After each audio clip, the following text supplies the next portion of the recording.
Maïga, ministre de l'Administration territoriale et de la décentralisation, porte-parole du gouvernement. Monsieur le ministre, bonsoir. Bonsoir. Alors avec vous, un communiqué du gouvernement. Merci infiniment. Au nom de nos plus hautes autorités, j'ai l'insigne honneur de donner lecture du communiqué numéro 035 du gouvernement de la transition, communiqué dont la teneur suit. Le gouvernement de la transition a appris avec une profonde indignation des propos tenus par le président de la République française, Emmanuel Macron, lors de sa tournée en Guinée-Bissau le 28 juillet 2022. En effet, au cours de sa conférence de presse, le chef de l'État français a réitéré des accusations erronées en affirmant que les autorités maliennes entretiennent des relations avec un groupe paramilitaire sans jamais apporter de preuves, malgré les démentis des autorités de la transition. Pire, dans ses propos, il a évoqué l'exercice de la violence par les autorités maliennes, ciblant une ethnie spécifique de notre nation.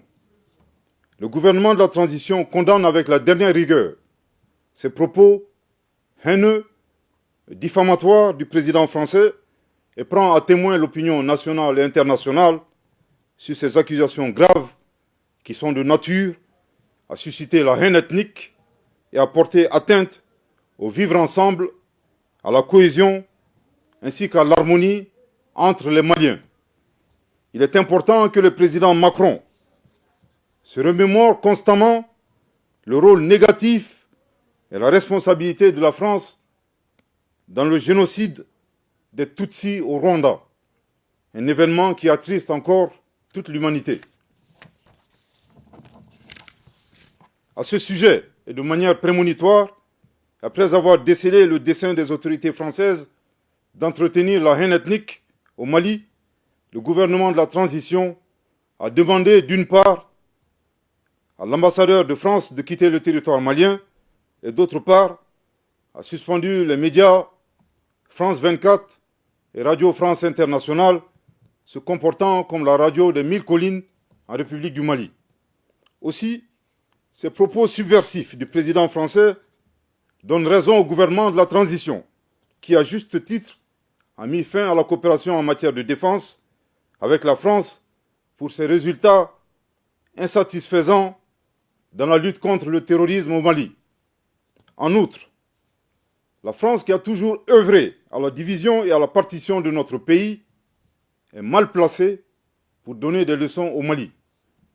Le gouvernement de la transition exige du président Macron d'abandonner définitivement sa posture néocoloniale, paternaliste et condescendante pour comprendre que nul ne peut aimer le Mali mieux que les Maliens eux-mêmes. Je répète, le gouvernement de la transition exige du président Macron d'abandonner définitivement sa posture néocoloniale, paternaliste et condescendante pour comprendre que nul ne peut aimer le Mali mieux que les Maliens eux-mêmes. Je répète pour une dernière fois, le gouvernement de la transition exige du président Macron d'abandonner définitivement sa posture néocoloniale, paternaliste et condescendante pour comprendre que nul ne peut aimer le Mali mieux que les Maliens eux-mêmes. Le gouvernement de la transition rappelle que le Mali, foyer des grands empires en Afrique de l'Ouest, berceau d'une civilisation multiséculaire et pays de tolérance, repose sur sa diversité ethno-culturelle, la bonne cohésion sociale entre toutes les ethnies et les communautés qui le composent. Force est de reconnaître que ces dernières années, le tissu social a été dégradé à cause des conflits communautaires qui sont instrumentalisés par des groupes terroristes et leurs sponsors étatiques étrangers. Le gouvernement de la transition rappelle que le renforcement de la cohésion sociale demeure l'un de ses objectifs prioritaires non négociables et ne ménagera aucun effort pour réussir cette mission.